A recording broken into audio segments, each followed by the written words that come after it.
Bueno, creo que ya estamos grabando, ¿cierto? Entonces, vamos a ver.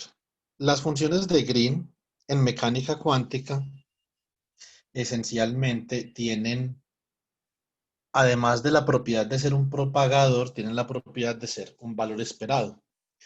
Entonces, por ser un valor esperado, lo importante digamos, de esa característica de la función de Green es que es muy útil para expresar observables. Entonces, por ejemplo, supongamos que nosotros tenemos un sistema.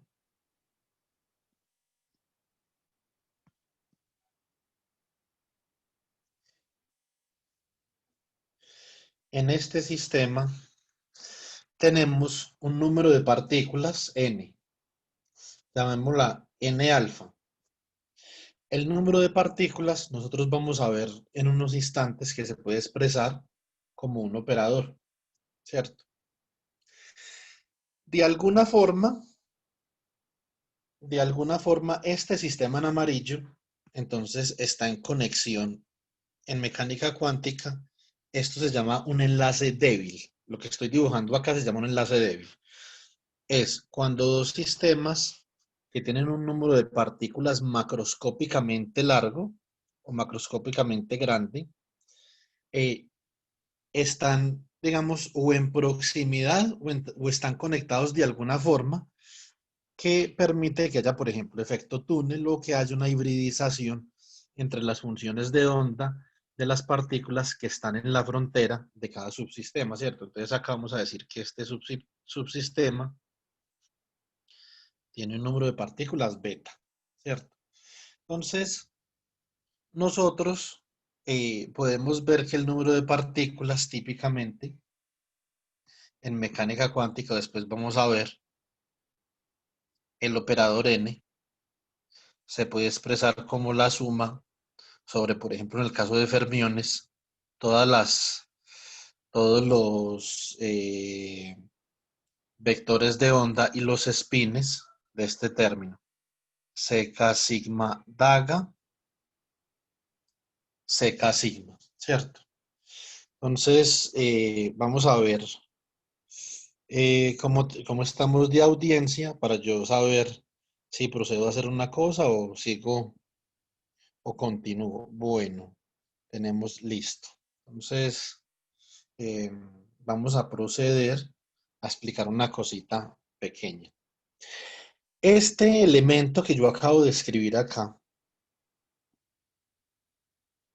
por el momento, digamos que vamos a los que no estamos familiarizados con este tema. Entonces, este elemento seca sigma es un elemento que en un estado cuántico, que como les había dicho la vez pasada, lo vemos como un vector de un número de posiciones, cualquiera, póngale m posiciones. Este estado cuántico, digamos que extrae, esa es la mejor palabra en este momento, extrae ese electrón de ese sistema y lo coloca en algún lado, ¿cierto? No le vamos a llamar todavía destruye, porque no vamos a hablar de relatividad, o por lo menos esta semana no vamos a hablar de relatividad.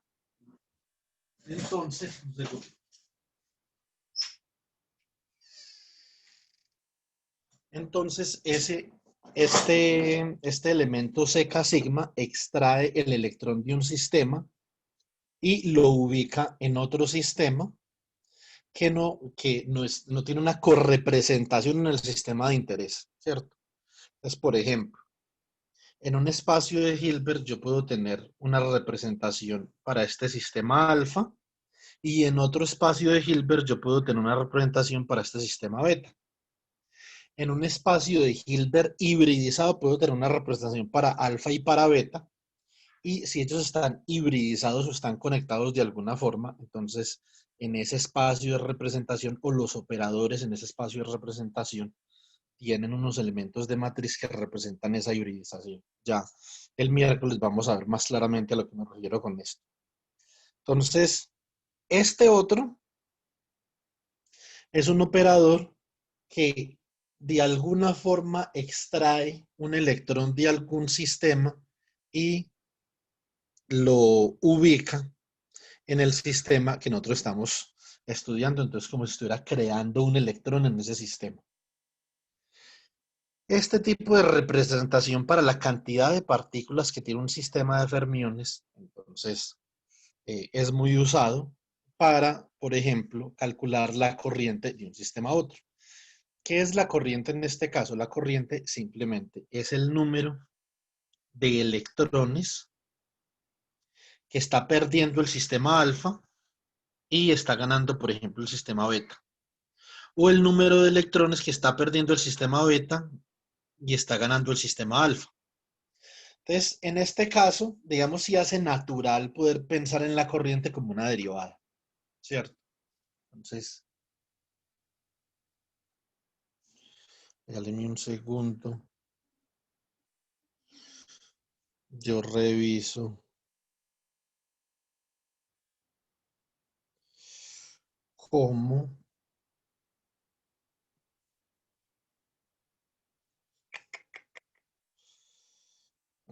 No sé cómo pasar de página acá cuando tengo la tablet de esta forma. Nunca he trabajado así.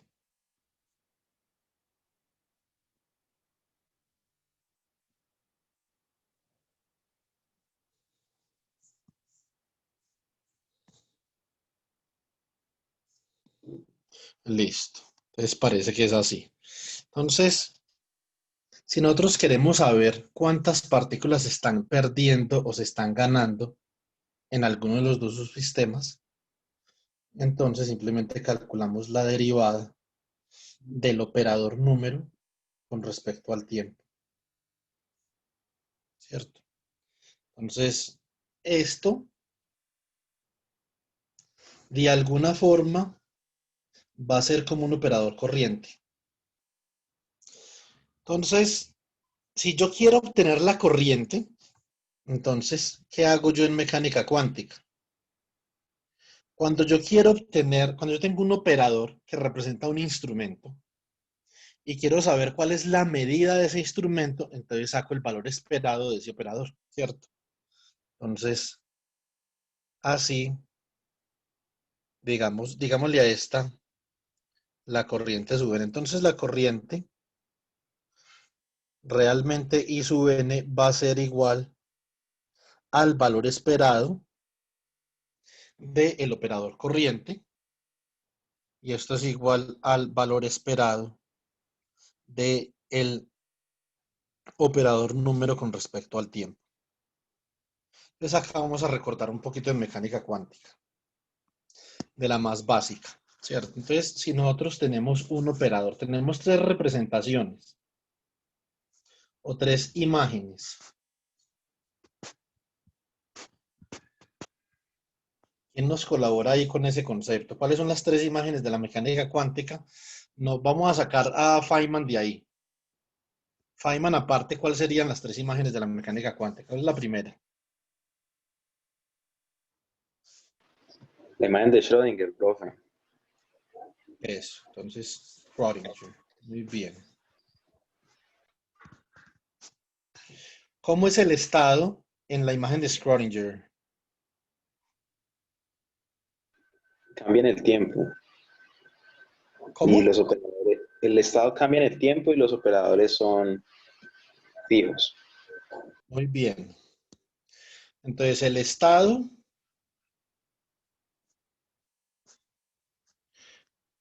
es responsable de la evolución temporal, ¿cierto? Y los operadores son independientes del tiempo. Muy bien. ¿Qué otra imagen tenemos?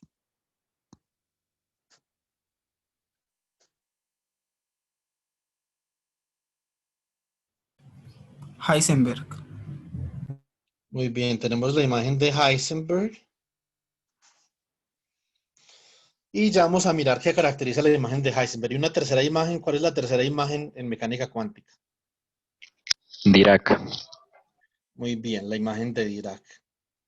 Esta imagen es un poquito más complicada, ¿cierto? Entonces, no la vamos a utilizar por el momento. Eso es una imagen donde inclusive la matriz densidad digamos, tiene sus particularidades, ¿cierto? Entonces, por el momento, vamos a trabajar en la imagen de Heisenberg. Entonces, en la imagen de Heisenberg, el estado es independiente del tiempo y los operadores portan la evolución temporal, ¿cierto? Entonces, esa es, digamos, que la diferencia fundamental. Las dos imágenes son equivalentes. Nosotros podemos ver eso de una manera más o menos sencilla. Las dos imágenes son equivalentes y simplemente difieren en quién está portando la evolución temporal. Digamos que eso es todo. Entonces, se puede ver de una forma muy sencilla. Entonces, por ejemplo, yo quiero calcular el, el valor esperado de un operador A, que es un operador estacionario, ¿cierto? Entonces, digamos, en términos, como para no enredar mucho la cosa en este momento, en términos de las funciones de onda y lo más básico que nosotros tenemos y conocemos de funciones de onda. Entonces, lo que tenemos es la integral entre menos infinito e infinito de D3R, si asterisco de R, T por el operador A por si de R, T, ¿cierto? Entonces, si esa función de onda que yo acabo de escribir ahí varía temporalmente de esta forma. Es una función de onda psi de R por E a la menos I sobre H barra E T. Esto implica que si daga de RT es igual a si, perdón, daga no, asterisco, si de R por E a la I sobre H barra cuando yo reemplazo eso, entonces el operador A me queda como esta integral de 3R, si de R, E a la I sobre H barra ET por A, E a la menos I sobre H barra ET por si de R. Entonces, ahí lo que yo he hecho es que le he traspasado la dependencia temporal, o he traspasado la dependencia temporal de las funciones de onda al operador. Esto se puede hacer desde una perspectiva más formal, pero yo quiero evitar la formalidad porque, digamos, en este momento simplemente quiero construir el concepto para las personas que de pronto no recuerdan esto muy bien. Simplemente una construcción de concepto, una prueba de concepto. Entonces, ¿qué teníamos inicialmente? Teníamos este operador A que no tenía ninguna dependencia temporal. A ese tipo de operador, de una forma, digamos, acá me estoy saltando, no el formalismo, sino que estoy saltando una importancia fundamental de la imagen de Heisenberg, pero vamos a dejarlo así por el momento. Ya les voy a explicar qué es. Ese operador que no tiene ninguna o aparentemente no tiene ninguna dependencia temporal, le llamamos operador en la imagen de Schrödinger, ¿cierto? Ahora, este operador que sigue siendo la imagen de Schrödinger ahora va a cargar la dependencia temporal de esta forma. A ese nuevo operador lo voy a llamar el operador A en la imagen de Heisenberg y le voy a colocar una dependencia temporal explícita. Entonces, ¿a qué me refiero yo? Que realmente, esto es una cosa que los textos rara vez explican, pero yo les voy a explicar de esta forma. El operador en la imagen de Schrödinger realmente no varía con el tiempo, pero nosotros cuando definimos el operador en la imagen de Schrödinger lo definimos en un tiempo en particular, ¿cierto? Entonces, eso lo tienen que tener presente. Esto sí está evaluado en algún tiempo. Puede ser t igual a 0, puede ser t igual a t', puede ser t igual a t0. Eso es importante para lo que viene, para que lo tengamos en cuenta. Entonces, así es como yo traspaso la dependencia temporal de las funciones de onda al, mm, al, mm, al operador. ¿Listo? Entonces, en notación de operador, porque esto aquí está en notación esto está en notación de autovalor, no en notación de operador. En notación de operador, lo que nosotros podemos hacer es lo siguiente: escribir a sub h de t como e a la i sobre h barra por el hamiltoniano por el tiempo por a en la imagen de Schrödinger en t igual a 0 por e a la menos i sobre h barra ht. De la forma más general posible, entonces,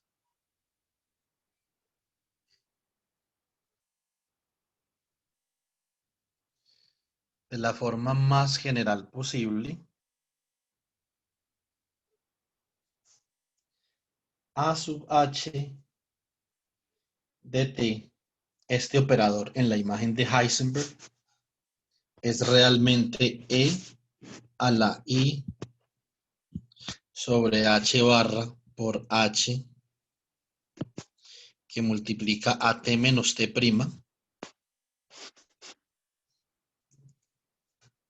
por el operador en la imagen de Schrödinger evaluado en un tiempo t' por e a la menos i sobre h barra por h que multiplica t menos t'. Listo. Entonces, realmente esta es la forma más general para nosotros escribir la representación de Heisenberg de un operador en términos de la representación de Schrödinger de un operador. Entonces, lo que nosotros tenemos es que el operador de Schrödinger es estacionario en el tiempo. Eso no significa que esté evaluado en t igual a 0, que no dependa del tiempo, ¿cierto? Es estacionario en el tiempo, es decir, es el mismo para todos los tiempos. Entonces, esto se parece mucho a lo que nosotros discutimos la semana pasada sobre el propagador.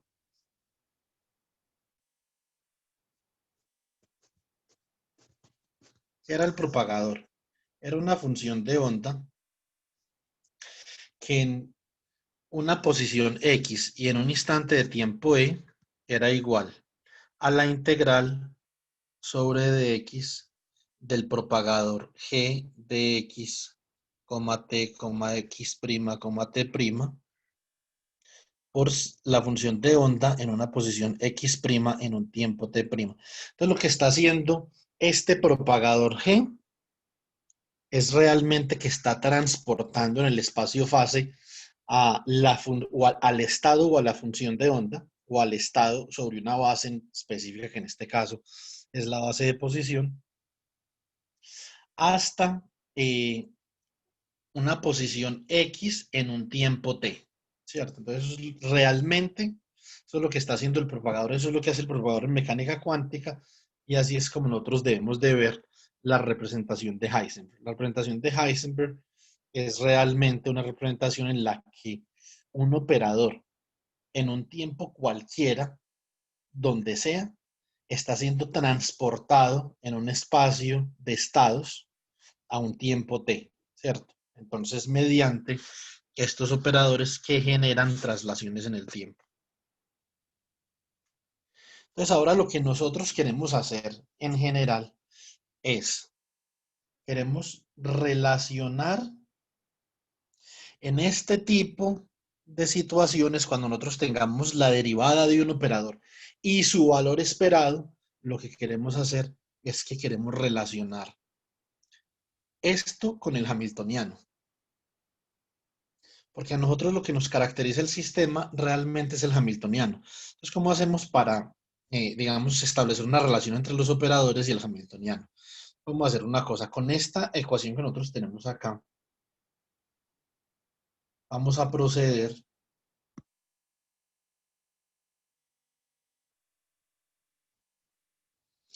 a hallar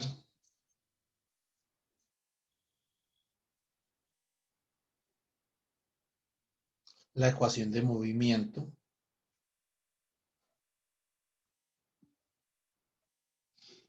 para A sub h de t. Entonces, ¿cómo hacemos eso? Entonces, derivamos A sub h de t. Con respecto a t, esto es la derivada con respecto a t de e a la i sobre h barra por h por t por a sub s de 0, tomemos esto como 0, por e a la menos i sobre h barra por h por t, ¿cierto? Entonces, ¿esto qué queda? Entonces, lo primero es que bajamos un i sobre h barra por h. El resto nos queda igual, ¿cierto? Entonces, el resto nos queda igual, por lo tanto, escribimos a sub h de t. Utilizando la regla del producto, ahora tendríamos que derivar este, pero este es estacionario en el tiempo. Hay algunos libros que escriben la derivada de eso. Eh, Eso tiene que ver con una parte de análisis funcional, pero en general, por lo menos en las aplicaciones que vamos a ver esta semana, esa derivada de 0, ¿cierto? Lo que pasa es que estamos hallando la derivada total, pero puede que la derivada parcial no sea 0, pero la total sí, ¿cierto? Entonces, ahora, vamos a suponer que para la forma, para la dependencia temporal que vamos a asumir para los operadores, la derivada parcial de AS con respecto a T de 0. Entonces, por lo tanto, queda la última, que sería ¿qué? Sería más E, o sea, derivar este término de acá, más E a la I sobre H barra por HT, por A sub S de 0 por E a la menos I sobre H barra HT por menos I sobre H barra por H. ¿Por qué la puse a la derecha si la derivada va hacia la izquierda? Porque este menos I sobre H barra H y E a la menos I sobre H barra HT conmutan porque son hamiltonianos que son independientes con el tiempo. La única forma en la que estos dos podrían no conmutar es si el hamiltoniano depende de dos tiempos y yo solamente estoy derivando con respecto a uno de los dos tiempos contra el cual depende el hamiltoniano. Pero el hamiltoniano, como ustedes bien saben de mecánica clásica, no está definido por formalismo para dos tiempos. Solamente está definido para un tiempo. Los hamiltonianos que tienen dos tiempos se llaman pseudo-hamiltonianos. En este caso no hay problema. Podemos simplemente trasladar esto para la izquierda o para la derecha según, digamos, que sea nuestra preferencia, ¿cierto?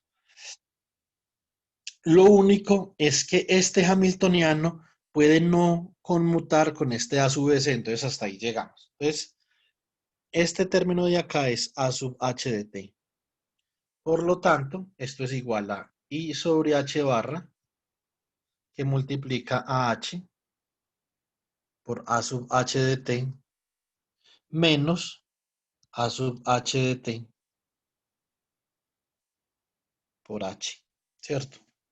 Entonces, ¿qué es lo que tenemos ahí? Un conmutador, ¿sí o no? Entonces tenemos que la derivada de A sub H con respecto a t es igual a I sobre H barra por el conmutador entre H, el hamiltoniano, y el operador A sub H de t. Entonces esta es una forma sencilla de hacer esto. A mí me gusta muchísimo más la forma como lo hace Sakurai. Entonces se los recomiendo, pero digamos que estoy tratando de centrarme en el formalismo de las funciones de Green y no en el formalismo de la mecánica cuántica por, digamos, razones de audiencia, ¿cierto? Entonces, pero me gusta mucho más la forma como llega Sakurai a esta solución, que es a partir de la ecuación de movimiento para el operador evolución, por un operador de evolución genérico, ¿cierto? Entonces, no necesariamente para unos tiempos específicos. Entonces, ¿qué podemos hacer nosotros acá? Si multiplicamos ambos lados por IH barra, bueno, hagamos una cosa. Esto es igual a menos IH barra sobre H barra por el conmutador entre A sub H de T y H. Entonces, si multiplicamos ambos lados por IH barra, queda menos I al cuadrado por H, se cancelan. Y a este lado queda IH barra por la derivada de A sub H de T con respecto a T. Y esto en esencia es igual a el conmutador entre A sub H de T y el hamiltoniano. Entonces, esta es la ecuación de movimiento para los operadores que vamos a utilizar para hallar la ecuación de movimiento de una función de Green. Listo. Ya vamos a ver, digamos que todo esto como comienza a engranar en una sola película. Entonces, nosotros tenemos esto o tenemos esto también, si tenemos la derivada. ¿Ves? Vamos a mirar una cosita. Entonces, nosotros comenzamos a pensar en observables. Dijimos, bueno, la corriente que es un observable, la puedo escribir como operador, así como la derivada del operador número con respecto al tiempo. No, si usted quiere la corriente de carga, por ejemplo, usted puede hacer que la corriente de electrones sea igual a el valor esperado de menos E por la derivada del número de electrones con respecto al tiempo, ¿cierto? Eso es lo de menos, pero bueno, vamos a hacerla así, porque ustedes están, digamos que más habituados a pensar en corriente de electrones, pero esto puede ser corriente de cualquier cosa.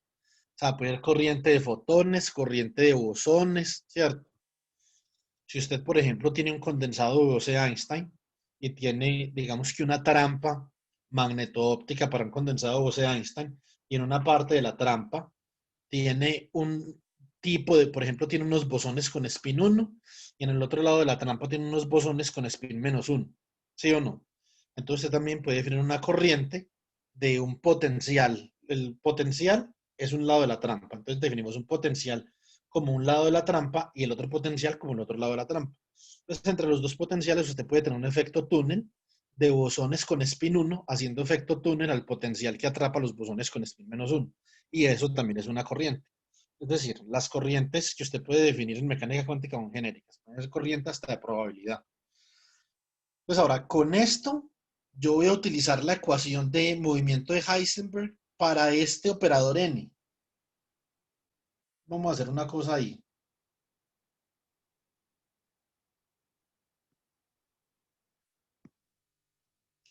Entonces, corriente de carga o corriente electrónica, pues. La corriente electrónica, IE, es igual a menos el valor esperado de menos E por la derivada del operador número con respecto al tiempo, ¿cierto? Y esto es sencillamente menos E por el valor esperado de menos I sobre H barra por el conmutador entre el operador número y el hamiltoniano. Listo. Entonces, ¿esto qué me da? Me da I por E sobre H barra por el conmutador entre el operador número y el hamiltoniano. Ese valor esperado que yo tengo ahí es, digamos, característico para yo escribir observable. Siempre que yo voy a escribir un observable, o por lo general yo escribo un observable como el valor esperado de un operador. Y en este caso, o de la derivada de un operador en este caso, porque la corriente es la derivada del operador número, ¿cierto? Entonces, en este caso, el poder escribir un observable como el poder escribir un observable como un valor esperado me va a permitir hallar una relación de este observable con una función de Green. En esas es la que estamos en este momento.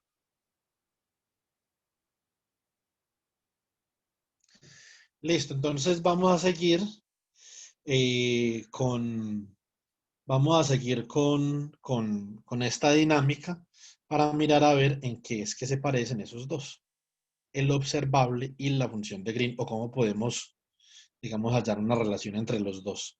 Bueno, por el momento, ¿hay alguna pregunta?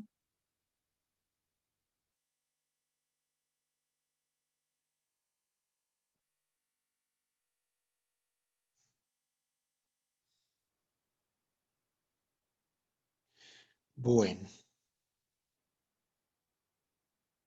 entonces como no hay preguntas, entonces vamos a proceder con el procedimiento, con lo que estamos haciendo. Entonces, ahora realmente lo que nosotros tenemos es que tenemos que definir, pues, de alguna forma el, el sistema o el hamiltoniano que nosotros queremos modelar, ¿cierto? Como esto es una corriente, entonces tiene mucho sentido que nosotros estemos hablando de dos subsistemas. En este caso, hablar de corriente dentro de un solo subsistema no tiene mucho sentido, pero pues también lo podríamos hacer, pero no en este formalismo, sino más fácil en otro formalismo. Tendríamos que colocar el número de partículas a depender del espacio, ¿cierto? Entonces, es una forma en la que se podría hacer. Entonces, por ejemplo, podemos considerar lo siguiente. Digamos que nosotros tenemos aquí, entonces, tenemos un pedazo de oro. Esto es un pedacito de oro. Y el oro tiene un poco de electrones. Y resulta que mediante un método experimental yo voy a coger y voy a depositar unos átomos de sulfuro o de azufre, si eso en español se dice azufre, bueno, no me acuerdo, como sea que se diga. Eh, sí, creo que es azufre. Voy a depositar unos, yo debí haber hecho esto así. Como es oro, entonces dibujamos este pedazo de metal en amarillito y vamos a dibujar en rojo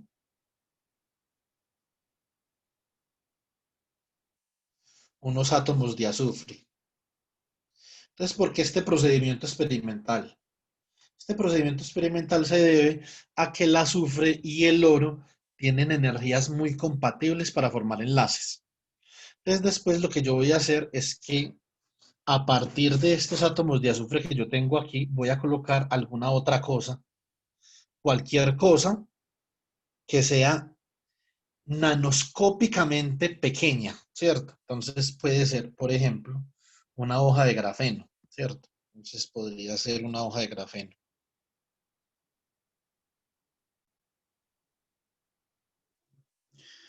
Entonces puedo colocar este grafeno acá,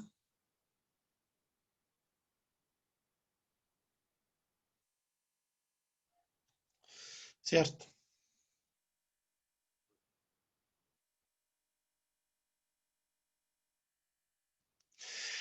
Y en el otro lado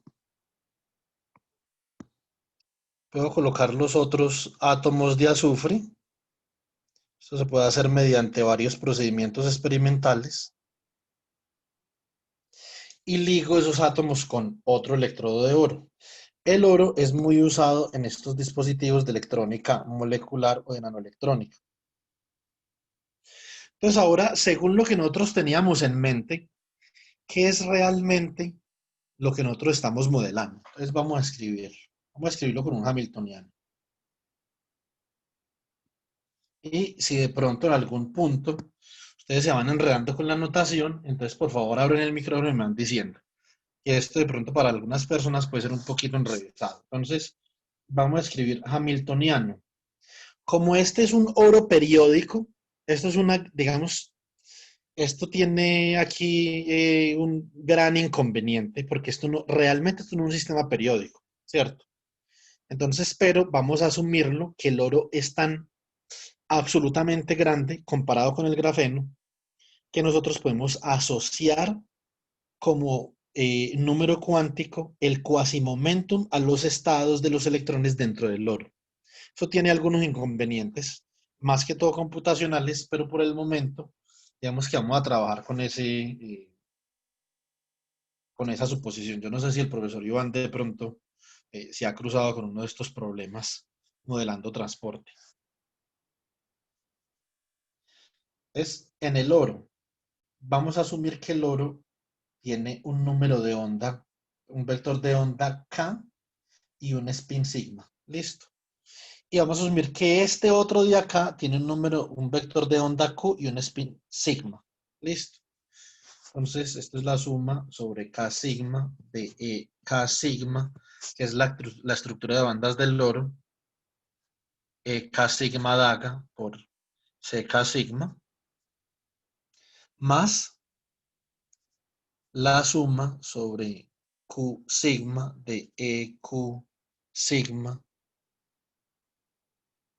CQ sigma daga,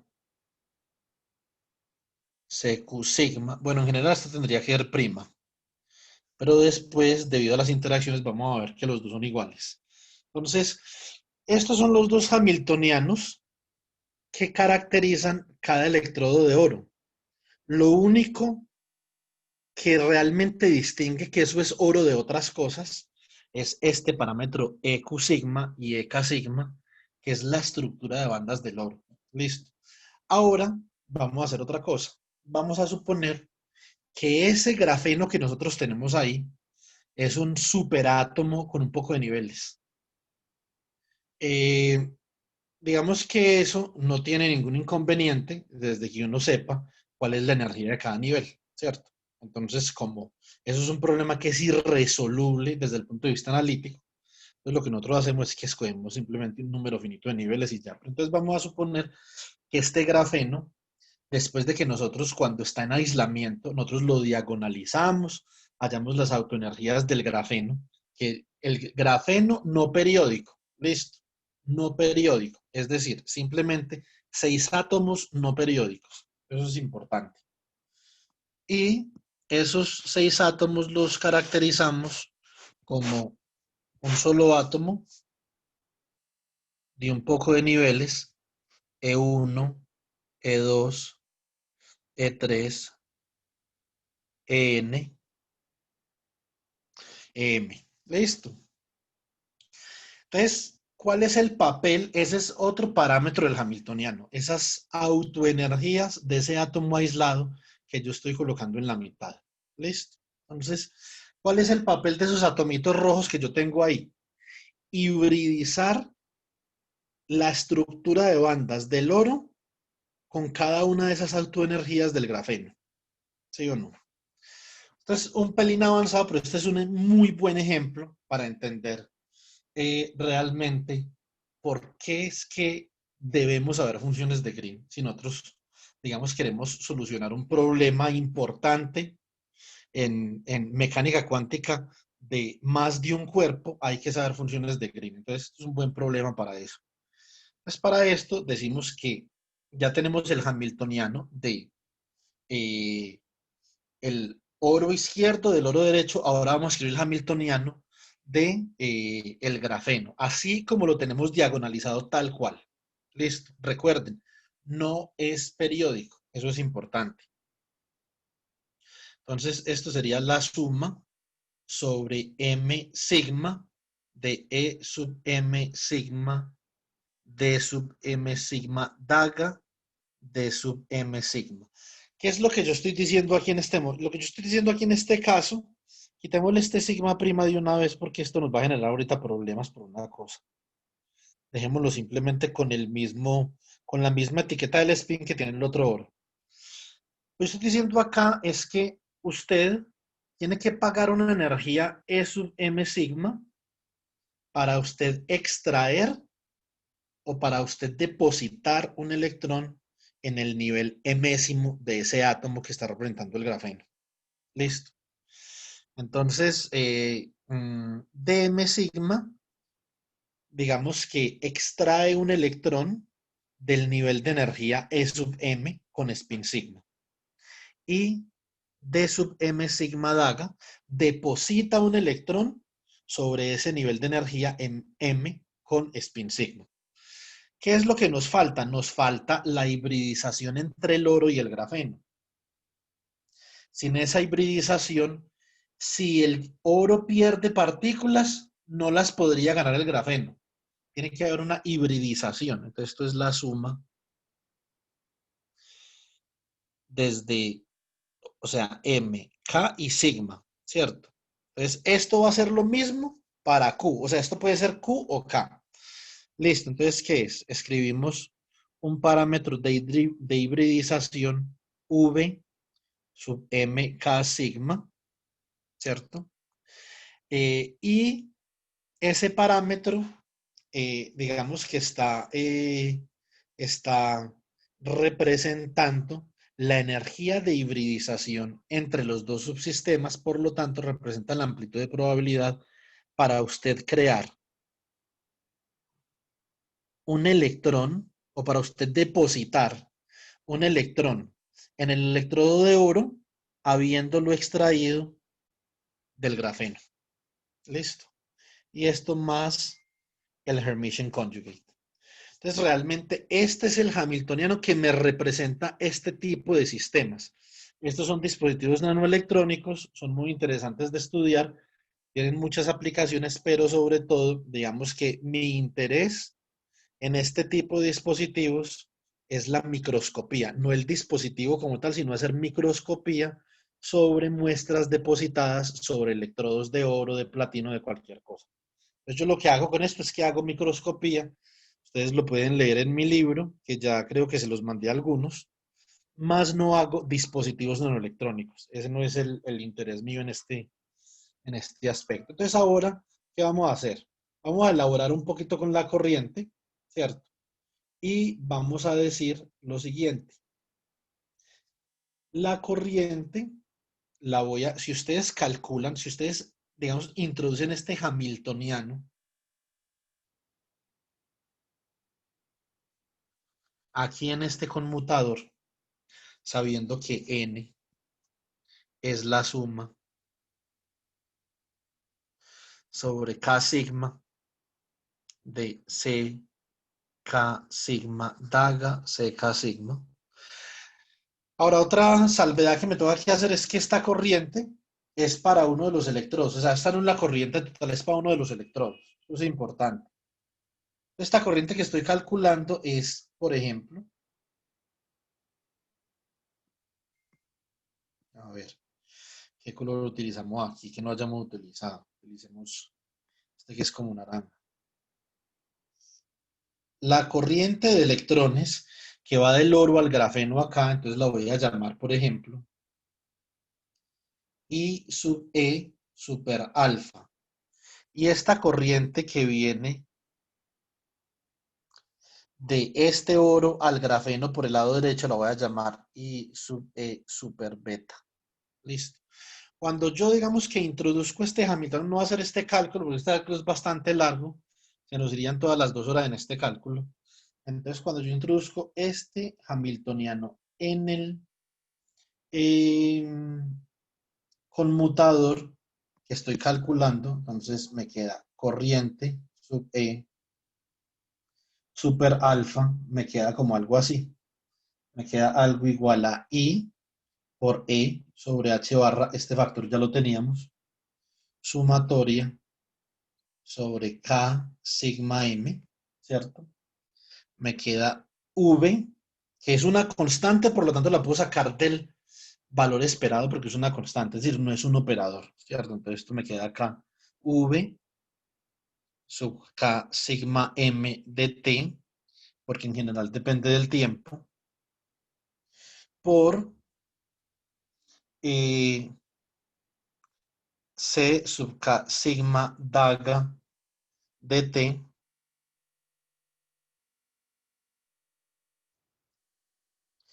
D sub M sigma de T, ¿cierto? Menos, naturalmente el conjugado acá, menos V sub K sigma M de T, pero asterisco,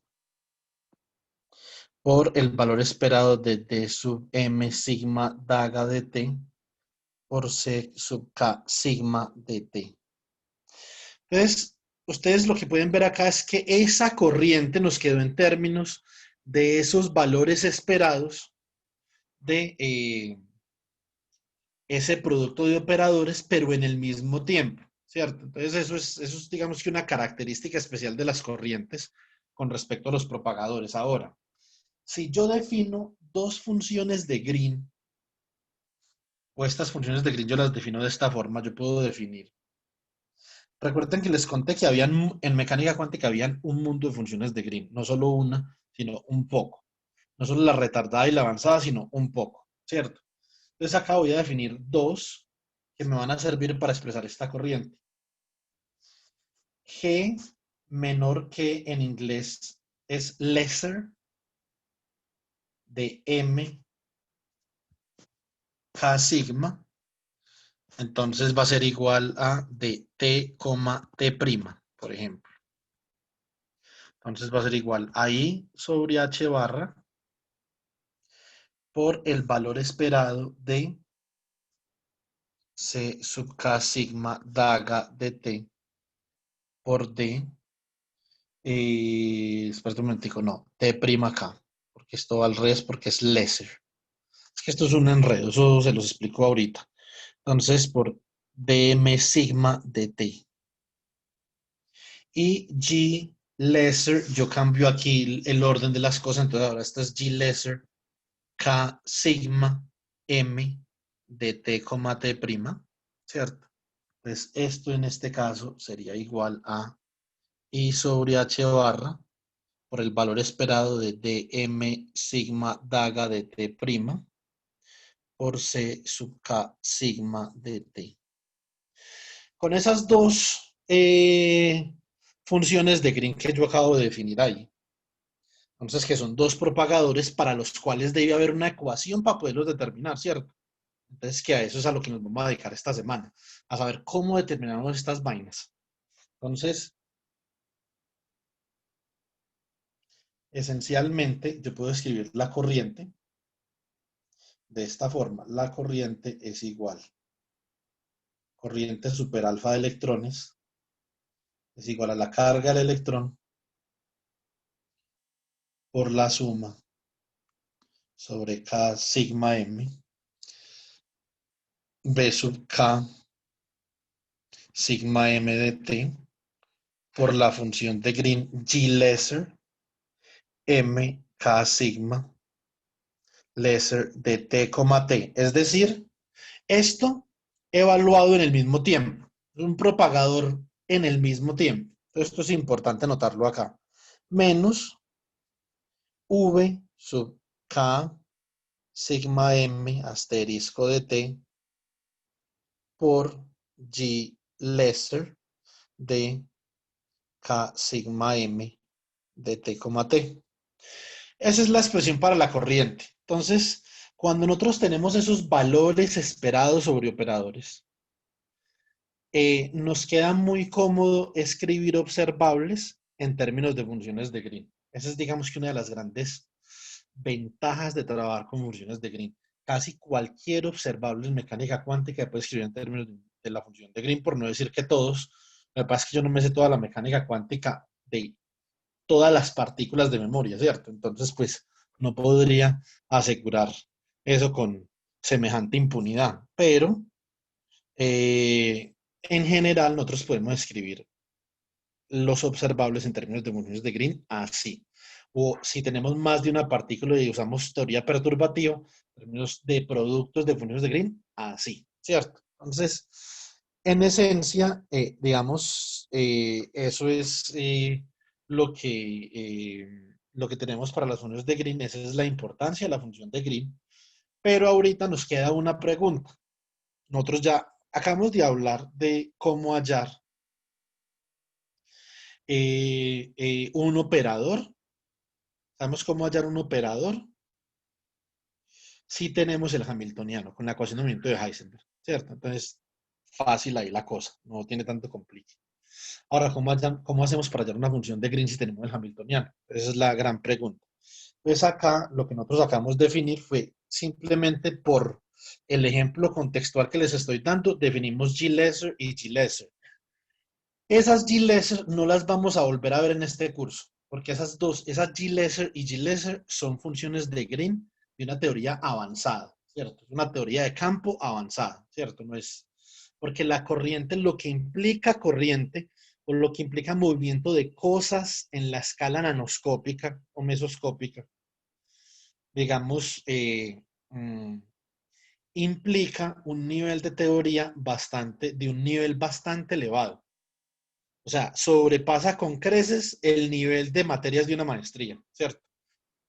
Con creces, con creces. Entonces, esto digamos que lo vamos a dejar para otro momento. Que esta es la teoría, lo que me preguntaba el profesor Iván, esta es la teoría de campo de Schwinger y Keldysh, ¿cierto?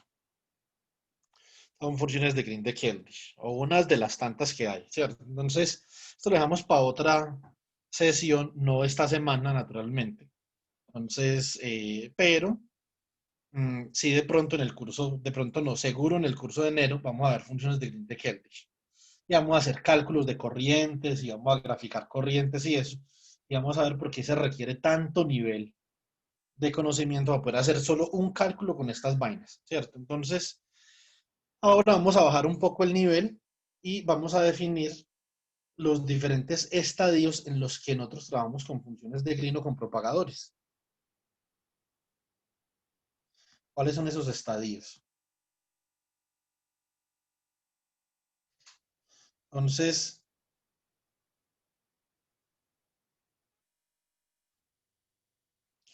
funciones de Green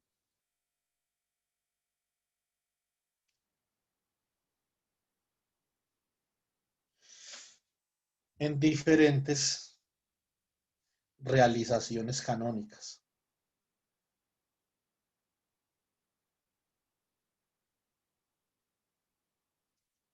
Bueno, entonces, primero vamos a considerar temperatura cero.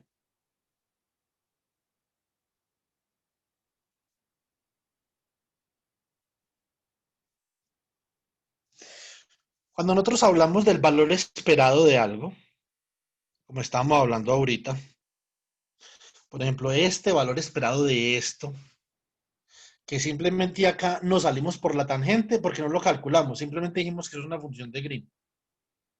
Lo mismo acá, ahí no dijimos absolutamente nada de valor esperado. Nos salimos de ahí y dijimos no es una función de Green. Entonces, digamos que todo el trabajo de definir qué es ese valor esperado recae es sobre la forma como yo calculo la función de Green, ¿cierto? Entonces, ahora para eso tengo que saber cuál es el estado sobre el que yo estoy calculando eh, ese valor esperado. Y digamos que ese es un problema adicional del que todavía no vamos a hablar. Pero sí podemos decir lo siguiente. La función de Green, por ejemplo, es base dependiente. Eso es lo primero y muy importante. Entonces, por ejemplo, yo tengo una red de átomos, un sistema periódico. Este lo vamos a trabajar el miércoles con funciones de Green. Y digamos que yo puedo colocar acá un electrón. En cada una de esas posiciones puedo colocar un electrón que sea spin up o spin down, ¿sí o no? Y así, digamos que yo puedo poblar mi red con varios tipos de electrones. Y ahí van a haber unas interacciones. Bueno, entonces, algunas cosas que yo puedo medir sobre ese sólido o sobre ese sistema, las puedo expresar en términos de funciones de Green. Por ejemplo, la densidad de estados. La densidad de estados, como vamos a ver el día de mañana, se puede expresar como -1 sobre pi por la parte imaginaria de la función retardada de Green. Bueno, realmente la traza de la función retardada de Green, ¿cierto? Entonces, esta es una forma de escribir este observable, que es la densidad de estados, en términos de una función de Green. Hay otros observables que puedo también escribir en términos de la función de Green. Por ejemplo, ¿qué me determina a mí? ¿Qué tipo de excitaciones puedo yo tener en un sistema? Bueno, además de la densidad de estados, eso me lo determina una variable que se llama la función dieléctrica. También la puedo escribir en términos de funciones de Green. O sea, cualquier cantidad de vainas que a uno se le ocurra puede escribir en términos de funciones de Green, ¿cierto? Tiempo de vida de un estado lo puedo escribir en términos de funciones de Green, ¿cierto? Entonces, por ejemplo, la tasa de, ¿cómo se dirá eso? La tasa a la cual se disipa energía en un sólido que está conectado con un rayo láser también. Se puede escribir en términos de funciones de Green. Entonces, ya depende en qué estadio uno quiera calcular esto. Entonces, si nosotros vamos a utilizar esta base, que es la base de la posición en la red, que puede ser, por ejemplo, y una columna iésima, bueno, cambiemos esto, démosle así, una fila iésima dentro de la red y una columna j-ésima, entonces yo puedo escribir en esa base, puedo escribir la función de Green como g sub ij de t, t' es igual a menos i sobre h barra por el valor esperado de este operador que ya les voy a decir que es de c sub i daga de t por c sub j daga de t'. Esta es la definición de función de Green que en este momento yo quiero que ustedes atesoren. ¿Qué es ese operador? Ese operador me dice a mí, perdón, esto es sin daga. Listo, esto es sin daga. Entonces, este operador me dice a mí, si primero yo destruí o yo extraí un electrón de la posición I en un tiempo T, o primero yo deposité.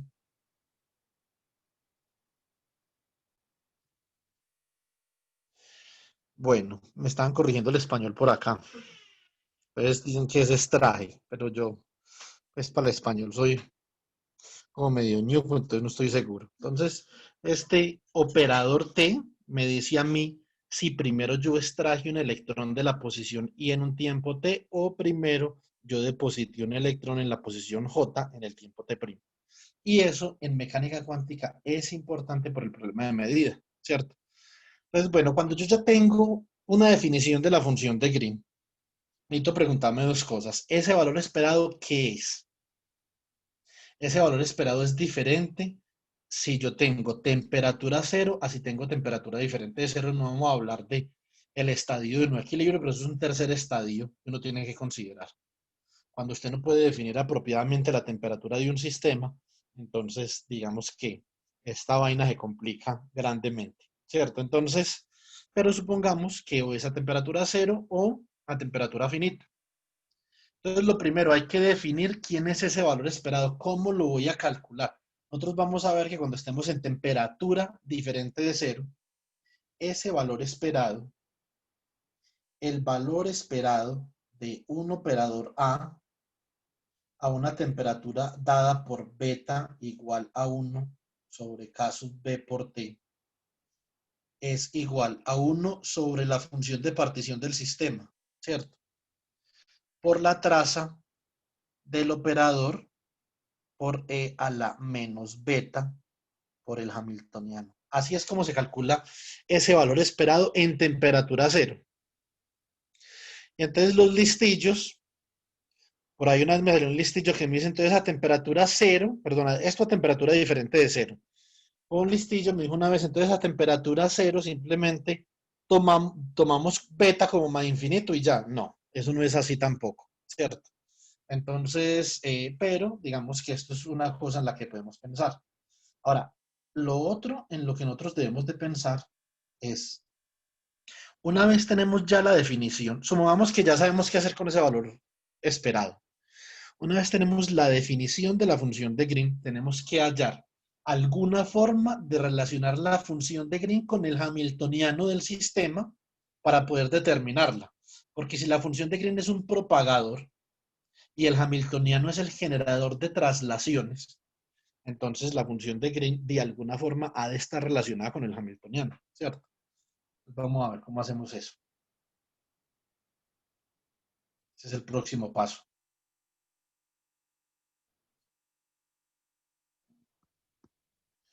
¿Cómo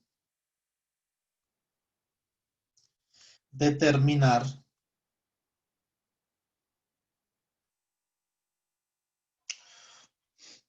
una función de Green?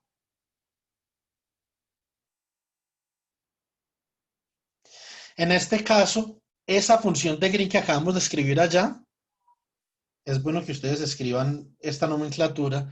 Esto es una función de Green ordenada en el tiempo. En inglés, esto es Time Order Green's Function. ¿Listo? Una función de Green ordenada en el tiempo.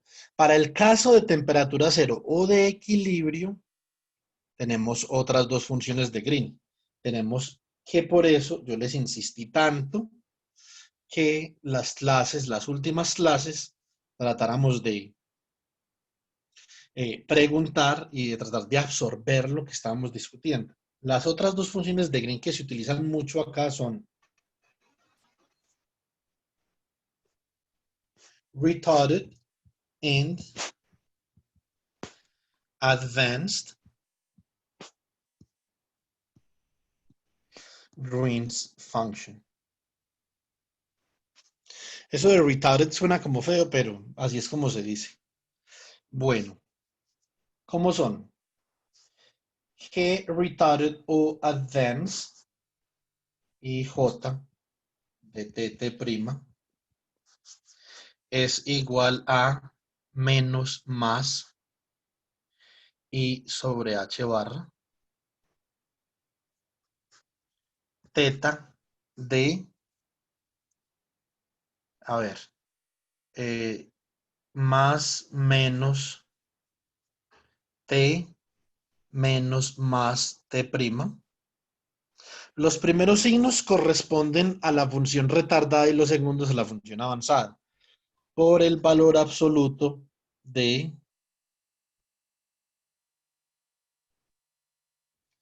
eh, mm, el valor absoluto no, el valor esperado de C sub I de T, C sub J daga de T'. O sea, el valor esperado del conmutador o anticonmutador de los dos operadores. Ya no es un producto, sino que es conmutador o anticonmutador. ¿Listo? Si es conmutador es porque CI y CJ crean y destruyen bosones. Si es anticonmutador es porque CI y CJ crean y destruyen fermiones. Entonces, en este caso tenemos ya tres funciones de Green en las que estamos pensando. Ordenada en el tiempo, retardada y avanzada. ¿Listo? Ahora vamos a mirar. A partir, desde que usted conozca una, conoce las otras. Eso lo vamos a ver más en detalle mañana. Entonces, ¿cómo hallamos, cómo determinamos esa función de Green? Vamos a trabajar con la función de Green ordenada en el tiempo. Vamos a trabajar con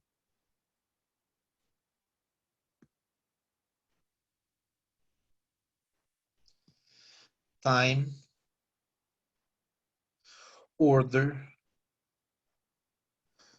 Green's function. ¿Qué hacemos acá? Realmente la forma como se determina esto es Si ustedes, digamos que tratan de establecer un análogo con electrodinámica clásica, ¿cómo determinamos nosotros las funciones de Green en electrodinámica clásica? ¿Quién me puede dar una pista? ¿Quién me ilustra ahí?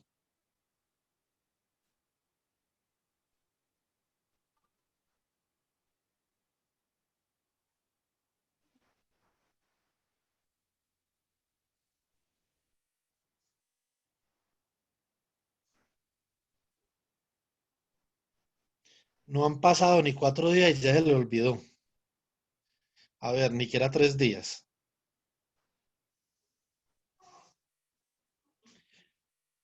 ¿Cómo determinamos una función de Green en electrodinámica clásica? Con la transforma de Fourier, profe. Eh, sí, Felipe, ese es el método que utilizamos una vez tengamos la ecuación. Pero ¿qué ecuación teníamos al principio? ¿Recuerda?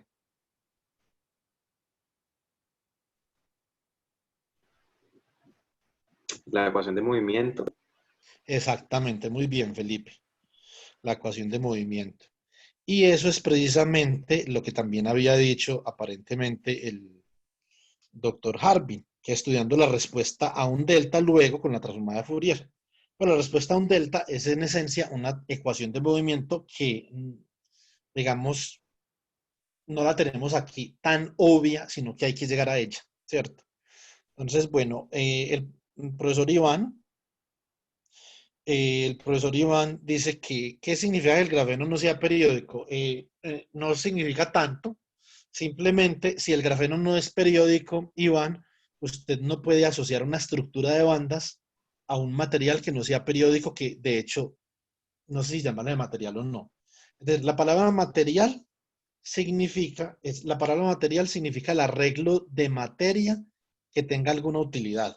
Esa es la definición de material.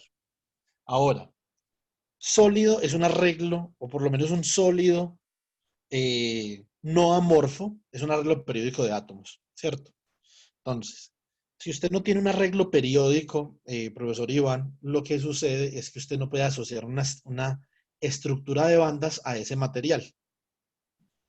¿Qué puede hacer usted? Usted simplemente puede usted simplemente discretiza, o discretiza no, tiene un conjunto discreto de estados, una base discreta, que representan, digamos, esas moléculas que usted tiene ahí. Y a cada base usted le asocia un autovalor. Entonces, lo que usted puede hacer, usted no, en la parte de bandas, Iván, lo que usted tiene es que para cada para cada valor de cuasi momentum, cuando es periódico, ¿cierto?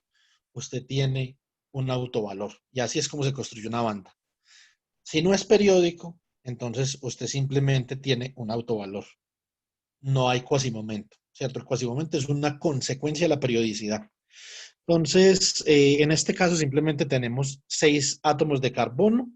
Cada átomo de carbono tiene, digamos, M orbitales. Entonces, lo que tenemos son 6M autovalores de esa molécula. Entonces, eso es todo.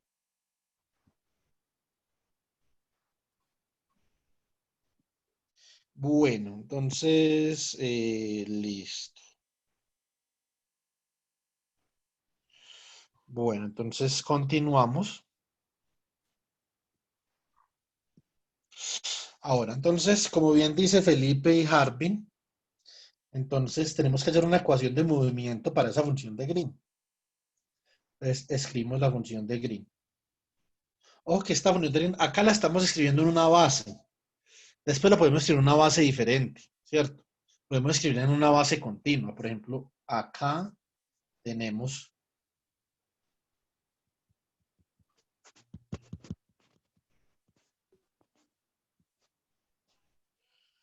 eh, CI de T, C sub J daga de T'. Pero también podemos tener esto en la base del momentum, ¿cierto? Entonces podemos decir que esto es G sub K sigma de T, T'. Si el sistema es periódico, por ejemplo, esto era igual a menos I sobre H barra valor esperado de el operador que ordena en el tiempo de C sub K sigma T, C sub K sigma daga de T', ¿cierto?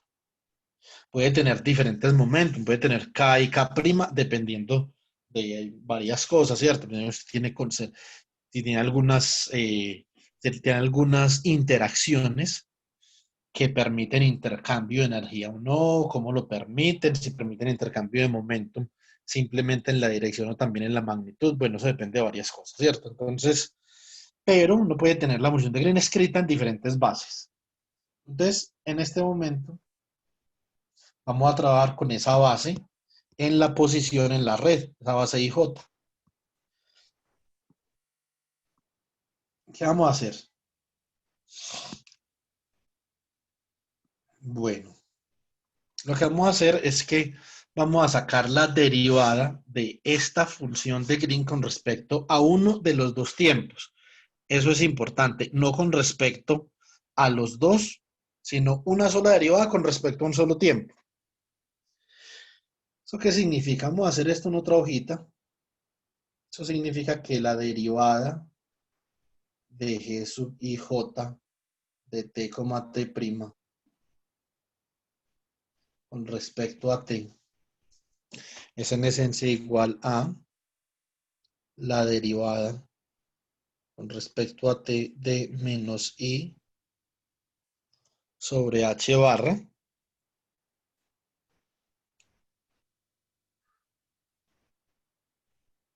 por el operador ordenamiento CI de T, C sub J daga de T'. Entonces, en esencia, nosotros tenemos que mirar a ver qué es lo que hace ese operador ordenamiento. Ese operador ordenamiento simplemente coloca más a la izquierda el evento que ocurre en un tiempo más tardío.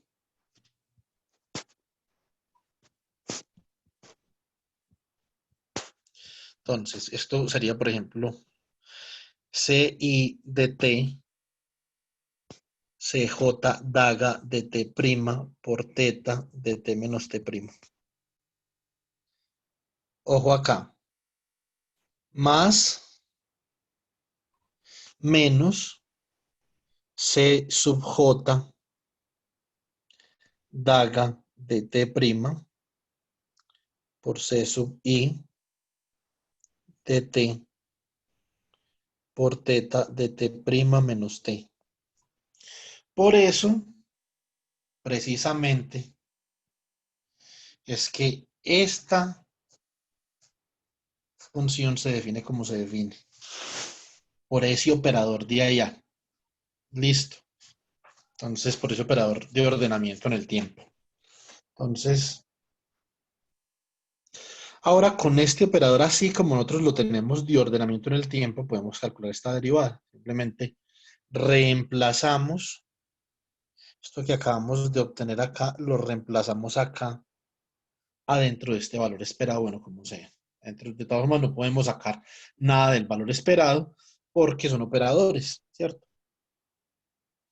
Entonces, derivada de G sub IJ de T' con respecto a T es igual a lo siguiente. Entonces, va a ser la derivada con respecto a T de menos I sobre H bar por el valor esperado de CI de T, C sub J de T' daga, teta de T menos T', más menos C sub J daga de T', C sub I de T, teta de T' menos T, ¿cierto?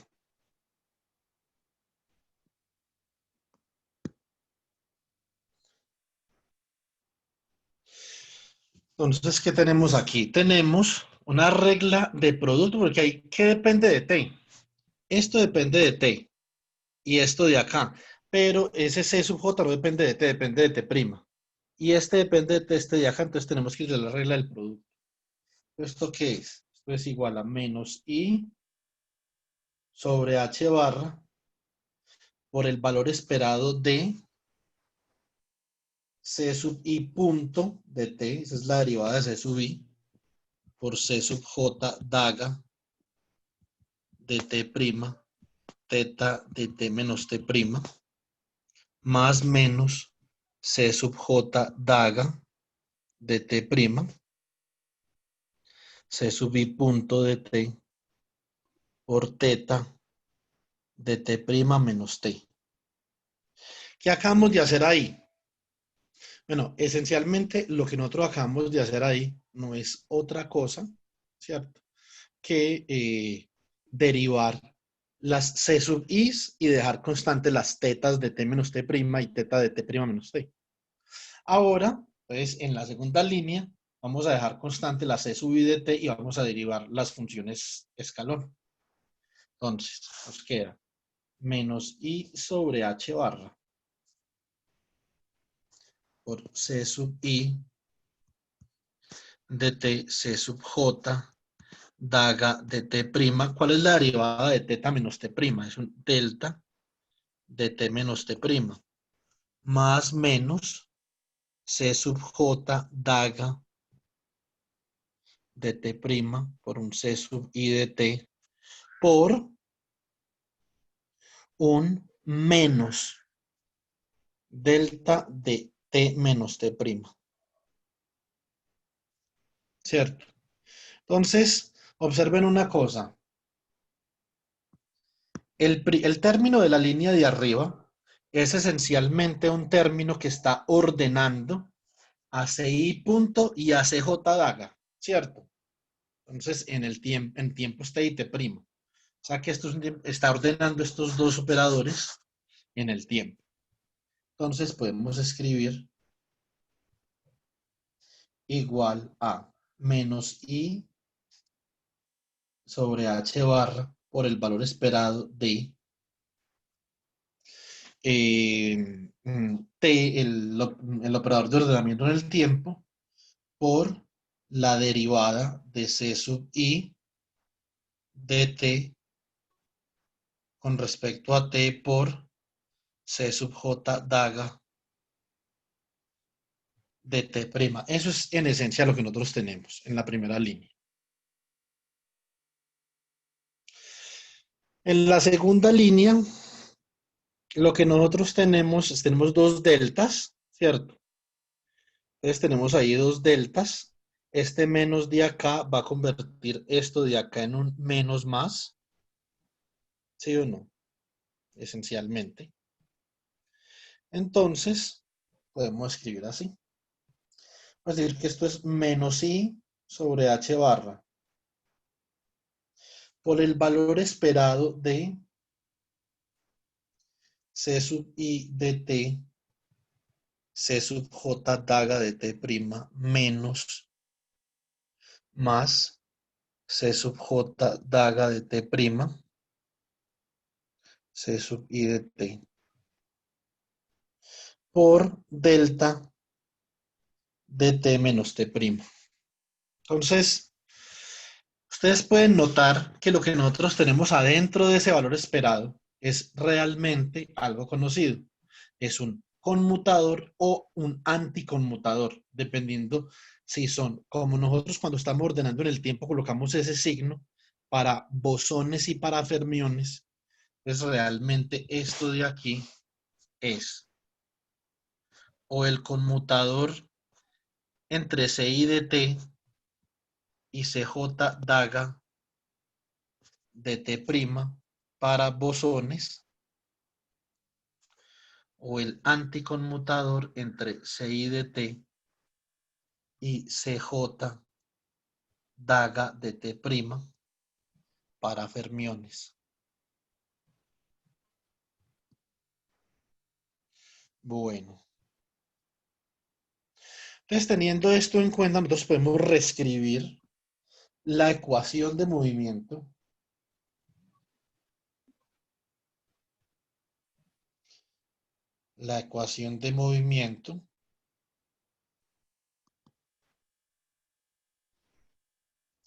para G sub IJ de T, T',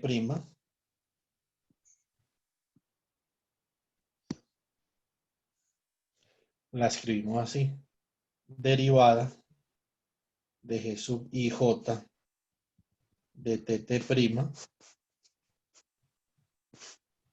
con respecto a T es igual a menos I sobre H barra por el valor esperado de un álgebra cualquiera entre CI y CJ daga de T', que puede ser acá más o menos esa álgebra. Es una álgebra de anillo cualquiera, ¿cierto? Entonces, ya sea una álgebra de anillo fermiónica o bosónica, por delta de T menos T',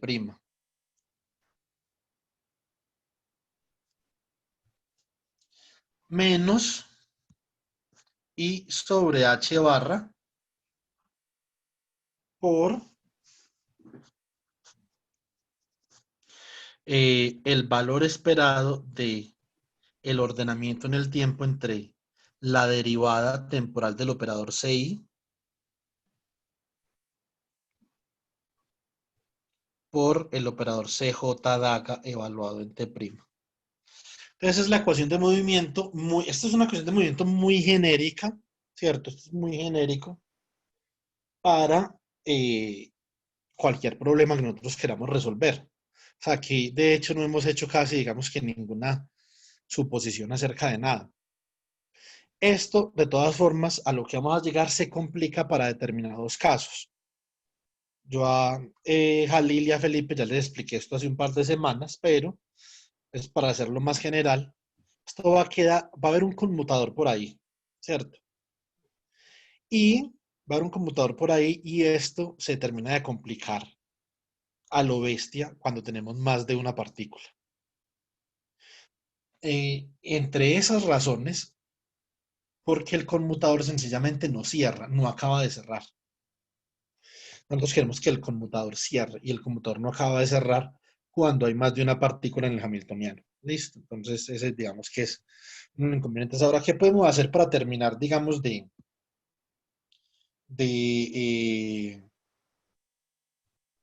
sí, de, digamos, de moldear esta ecuación y que quede parecida a alguna cosa que uno conozca? Entonces, acá podemos multiplicar ambos lados por IH barra. Multiplico aquí por IH barra, aquí multiplico por IH barra, y aquí no la multiplico afuera, sino adentro. Multiplico aquí por IH barra. Listo. Entonces, esta H barra se va con esta H barra, está ahí por esa menos ida 1. O sea, que esto simplemente queda aquí igual a 1.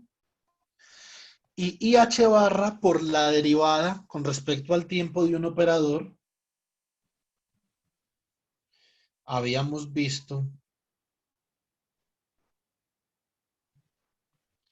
inicialmente en la ecuación de movimiento de Heisenberg, que era el conmutador entre el operador y el hamiltoniano.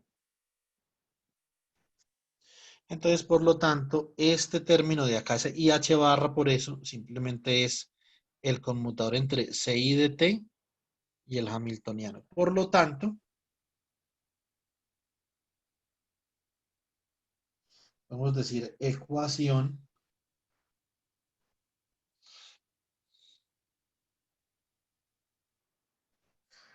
general de movimiento para G sub IJ de T, T'. Entonces tenemos I H barra derivada de G sub IJ de T, T', de T igual a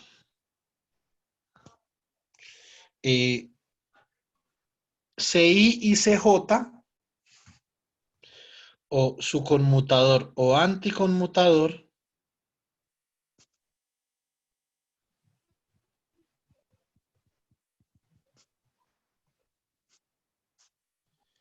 por delta de T menos T prima menos I sobre H barra por el operador que ordena en el tiempo de el conmutador entre CI de T y el hamiltoniano multiplicado por C sub J daga de T prima. Una vez ustedes tengan el sistema que ustedes quieren estudiar, ya con esta ecuación de movimiento, ustedes obtienen una ecuación diferencial en G. Y esa ecuación diferencial la tienen que resolver de alguna forma. Como por ejemplo decía ahorita Felipe, use la transformada de Fourier. Pues entonces use la transformada de Fourier para resolver esto. Una vez usted especifique quién es CI, quién es CJ, quién es el hamiltoniano. ¿Cierto? Entonces, para un hamiltoniano, por ejemplo, vamos a hacer un ejemplo de aplicación. O para mirar eso sin una aplicación, esto queda como extraño. De todas formas, esta ecuación de movimiento la vamos a utilizar toda la semana para calcular todos los sistemas que yo les mencioné, o por lo menos algunos de esos sistemas, para calcularlo. Entonces vamos a obtener muchas funciones de Green Bay, muchas cosas. Pero es bueno, digamos que inicialmente, para uno aterrizar, digamos que todo esto, inicialmente podemos hacernos una idea de, digamos, qué es lo que está sucediendo, ¿cierto? Bueno, pero antes de eso, miremos a ver si hay preguntitas por acá. ¿Alguna pregunta de alguien?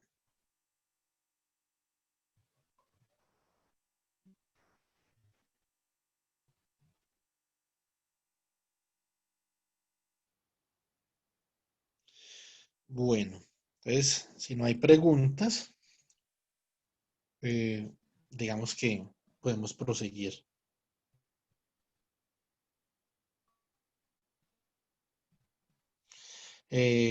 Elisaín, ¿tiene alguna pregunta? Veo que tiene abierto el micrófono. ¿Tiene preguntas?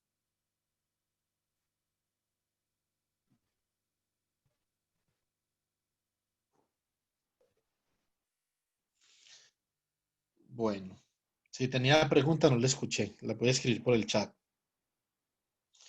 Vamos a continuar. Entonces vamos a hacer un ejemplo sencillito. Vamos a hacer que nuestro hamiltoniano simplemente es igual a la sumatoria sobre K sigma de un E sub K sigma por C sub K sigma daga C sub K sigma. Entonces, esto es un Fermi gas, ¿cierto? Entonces, siempre que uno comienza con algo o hace un Fermi gas, un Bose gas para poner en contexto alguna metodología que uno quiera aplicar. Entonces, ¿de qué se trata esto? Realmente lo que nosotros estamos haciendo acá se trata de hallar esta función de Green. Esto está digamos, en otra base, ¿cierto? Entonces también lo pudimos haber hecho así. Suma sobre IJ de un TIJ o menos TIJ de un CI por un CJ DAGA, por ejemplo, ¿cierto? Cualquiera de las dos cosas. Por ejemplo, si calculamos ese conmutador que está en la función de Green entre CK sigma y la suma sobre K prima sigma prima E sub K prima sigma prima CK prima sigma prima daga CK prima sigma prima. Esto es igual a la suma sobre K prima y sigma prima de sub K prima sigma prima conmutador de C sub K sigma y C sub K sigma daga. C sub, C sub K, perdón, C sub K prima sigma prima daga, C sub K prima sigma prima, ¿cierto? Entonces, este conmutador es fácil de hacer. Esto simplemente es el anticonmutador entre este y este multiplicado por este, ¿cierto? Por lo tanto, este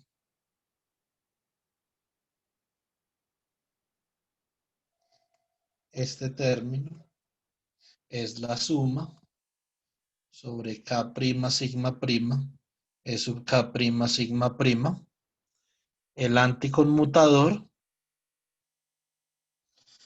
entre CK sigma CK prima sigma prima daga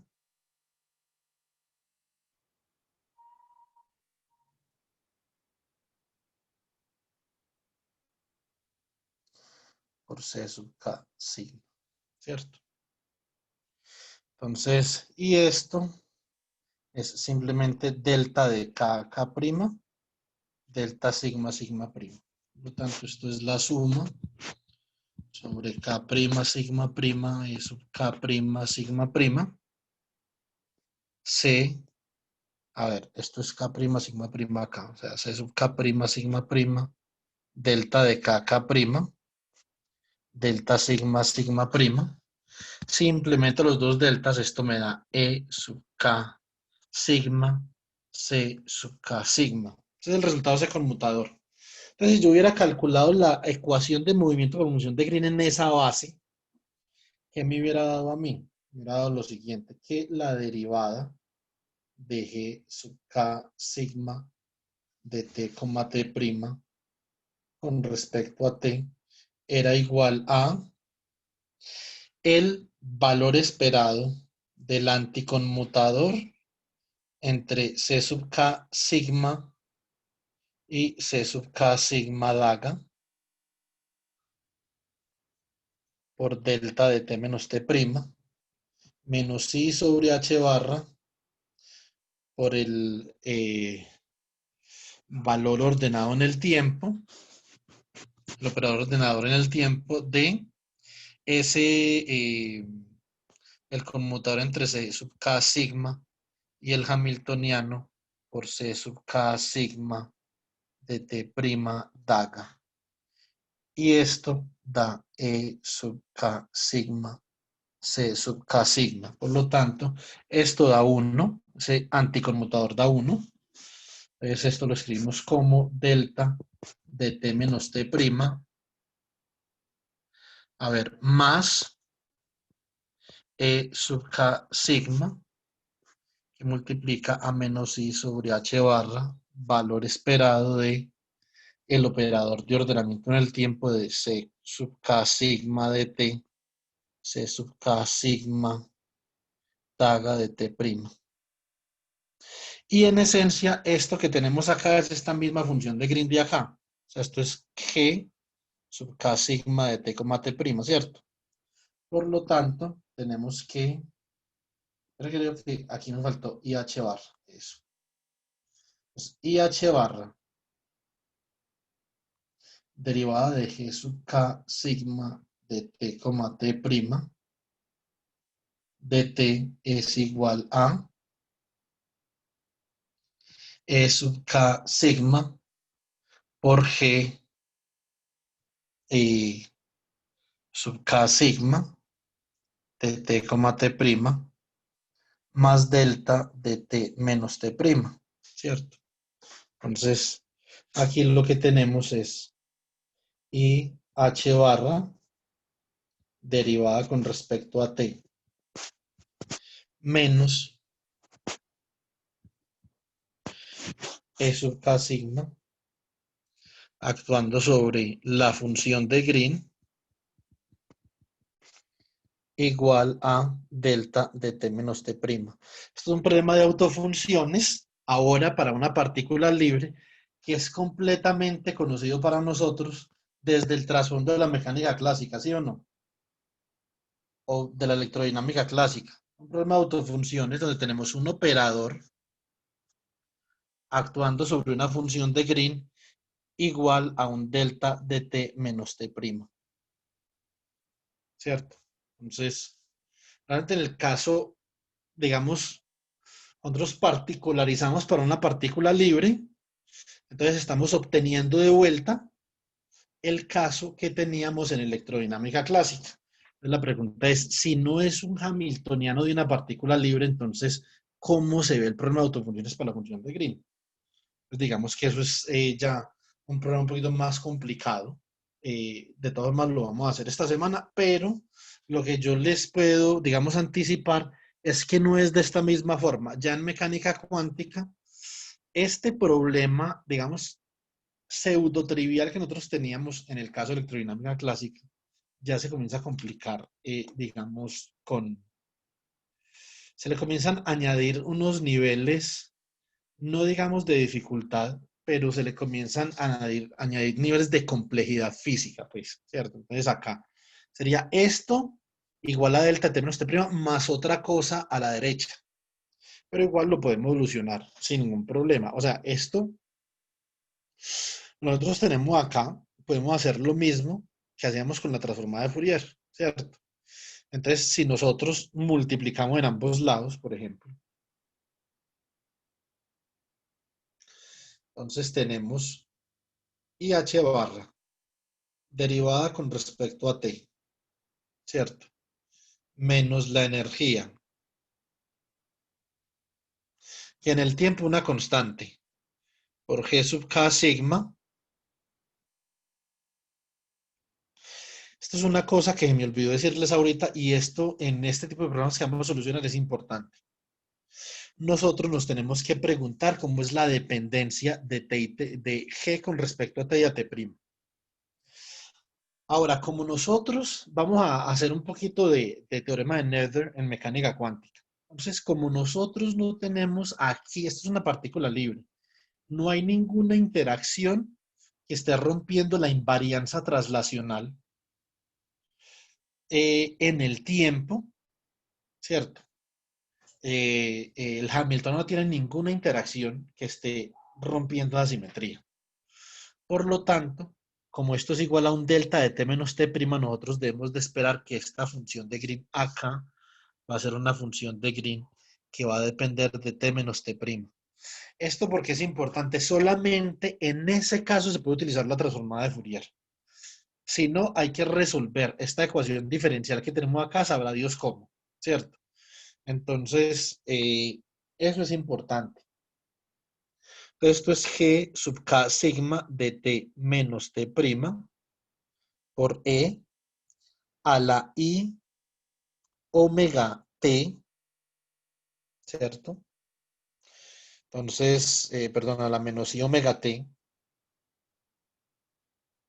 menos T'. Esto es igual a delta de T menos T' por E a la menos I omega T menos T'. Entonces, lo que nosotros hacíamos la semana pasada era que cogíamos e integrábamos aquí con respecto a T menos T'. Y aquí también con respecto a t menos t'. Cuando nosotros hacíamos esa integral, recuerden que esto aquí daba 1. Aquí entonces baja quien baja un menos i omega. Entonces nos queda i h barra por un menos i omega menos e sub k sigma. Nos queda por la integral que define la transformada de Fourier de esa función de Green, por lo tanto nos queda g sub k sigma de omega igual a 1, ¿cierto? Menos i por i es menos i al cuadrado, por lo tanto nos queda que h barra omega menos e k sigma por g sub k sigma de omega es igual a 1. Entonces, de acá podemos despejar. G sub k sigma de omega es igual simplemente a 1 sobre h barra menos e sub k sigma.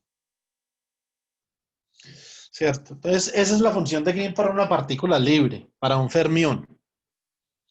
Hay que hacer mañana la del bosón también. O sea, uno para comenzar con el pie derecho. ¿Cierto? Entonces, eh, esta es la función de Green que resulta del ordenamiento en el tiempo. Ahora, les voy a hacer una pregunta interesante, porque esto, digamos que lo tenemos que ir pensando así. ¿Cómo, si yo tengo esta función de Green que resulta de la función de Green ordenada en el tiempo, cómo obtengo la función de Green retardada?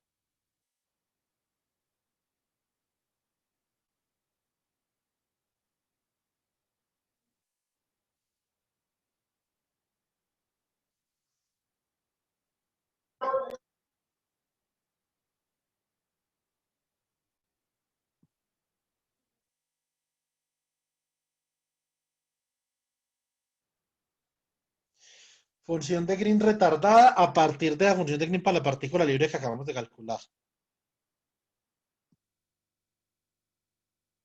Sí, o sea, causalidad, sí, imponiendo la causalidad, pero ¿cómo imponíamos la causalidad?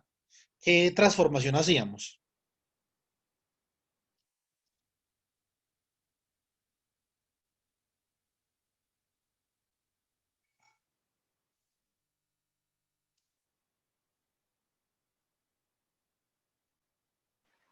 Hacíamos la continuación analítica Muy sumando bien, más y epsilon. exactamente. Excelente, Felipe. Entonces, tal cual lo dice Felipe, entonces los polos de esto los tenemos que trasladar usando la continuación analítica.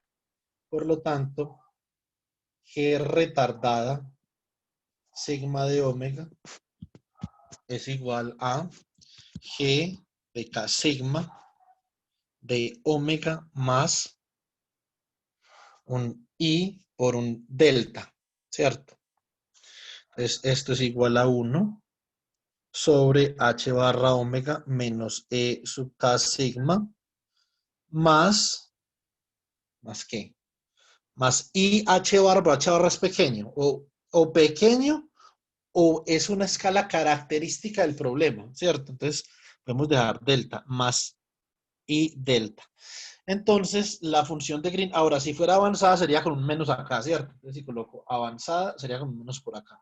Entonces, en estos casos, la función de Green, la función de Green, mmm, digamos que va a tener ahí un polito en el semiplano complejo inferior. Entonces, para la partícula libre es como algo así. Bueno, entonces vamos a hacer otro ejemplito en estos 2 minutos que nos quedan. Mm, Nosotros habíamos hablado del valor principal de Cauchy, ¿cierto? Entonces, ahora, si yo tengo una partícula libre, yo espero, lo que yo espero es que esa partícula libre tenga una energía bien definida, ¿cierto? Entonces, por ejemplo, vamos a ver qué me da si yo tengo ese tipo de función de Green y utilizo el valor principal de Cauchy, pues tengo G retardada sub K sigma de omega es igual a 1 sobre H barra omega menos E sub K sigma más I delta. ¿Qué me dice el valor principal de Cauchy? Si delta es lo suficientemente pequeño, la parte imaginaria de esto, la parte imaginaria de G sub K sigma, ¿cierto? Retardada de omega, es esencialmente menos pi por delta de H barra omega menos E sub K sigma, ¿cierto? Eso significa que yo puedo definir una función A de omega, que voy a llamar densidad de estados, igual menos 1 sobre pi por la parte imaginaria de la función de Green retardada de omega, y esto va a ser simplemente delta de H barra menos E K sigma. que si nosotros graficamos esta densidad de estados, esencialmente,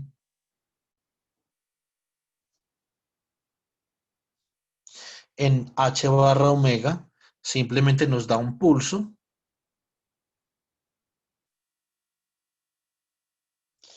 que nos dice que hay una excitación, nos está diciendo hay una cuasipartícula. En términos de la teoría de muchos cuerpos, chicos, cuando nosotros tenemos un hamiltoniano de una sola partícula, la teoría dice que una sola partícula no existe. Por lo tanto, a estas funciones de Green se les llama funciones de Green de una cuasipartícula. Una partícula aislada no existe en esta teoría. Esto se le llama una excitación o una cuasipartícula y está caracterizada por una densidad de estados que es simplemente un pulso. Si nosotros tuviéramos un material o una red con muchos electrones y eso, y colocamos una impureza, o sea, un electrón cuyo espacio de Hilbert no está dentro del espacio de Hilbert de la red periódica. Eso es lo que es una impureza matemáticamente. Físicamente es un electrón de un átomo diferente a los átomos que están formando el material, ¿cierto? Entonces, en ese caso, la densidad de estados se vería como algo así. Entonces, acá hay un continuo de unas energías, ¿cierto? Pero en la energía, el nivel de energía que está ocupando la impureza tiene un pulso.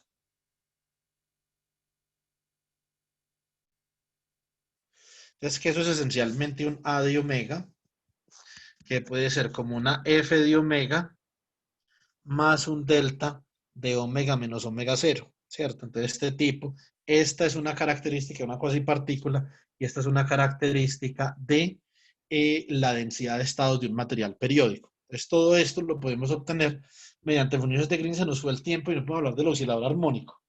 Qué vainas, ¿cierto? Pero bueno, mañana era otro día. Entonces, mañana vamos a calcular la función de correlación del oscilador armónico. Listo. Ese es un programa muy interesante en óptica cuántica. Se utiliza mucho la metodología que yo voy a utilizar para llegar a la función de correlación. O sea, la función de, básicamente es la función de Green sin unidades, ¿cierto? Entonces, es una metodología que ustedes van a utilizar mucho si, digamos, mm, deciden estar inmersos, digamos que en este mundo de la teoría de muchos cuerpos y las funciones de Green. Y